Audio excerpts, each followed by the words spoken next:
Some gifts bloom in silence, dismissed as distractions by those too blind to see. What a teacher once calls useless may one day become the very thing the world treasures. At 10 years old, Amara Johnson lived in two worlds. In one, she was a quiet student, sitting in the back of her classroom, her small hands clutching a pencil she could never put down. In the other, she was a creator, building entire universes in the margins of her notebook. Spirals blooming into flowers, cities rising out of waves, faces that seemed alive on the page. But her teacher, Ms. Whitaker, only saw disobedience. "Amara," she barked one afternoon, startling the class. She snatched the notebook off the desk and flipped through the doodles. "This is nothing but nonsense. Scribbles. You think this will take you anywhere in life?" The room filled with muffled laughter. Amara's cheeks burned as Ms. Whitaker pointed to the door. "Out. If you won't pay attention to real learning, then you don't belong here." Amara shuffled into the hallway, clutching her notebook. For the first time, she wondered if her drawings really were worthless. That night, her mother found her quietly tearing pages from the notebook. She stopped her with a gentle hand. "Baby, don't you ever let someone else's blindness steal your sight.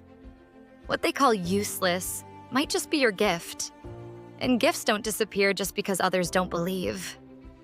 The words stayed with Amara, and so she kept drawing.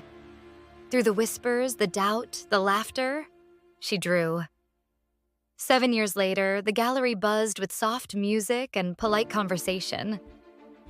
Guests in elegant attire strolled through the halls, pausing in awe at the vibrant canvases lining the walls.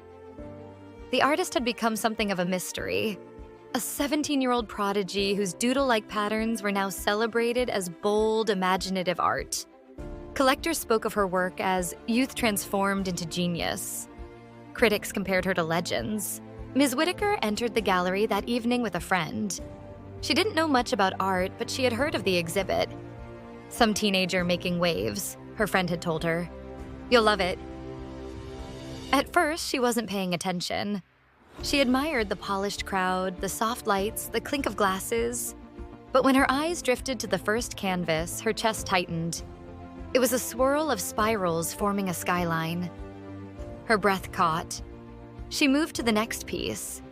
Birds mid-flight, their wings made of the same looping pattern she remembered. Then another. Faces smiling from between the lines.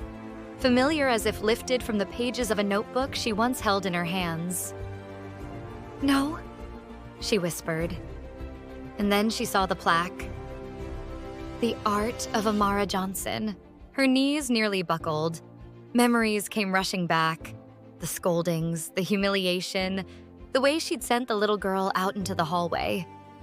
The doodles she had mocked were now framed in gold, selling for thousands, celebrated by critics who used words like visionary and brilliant.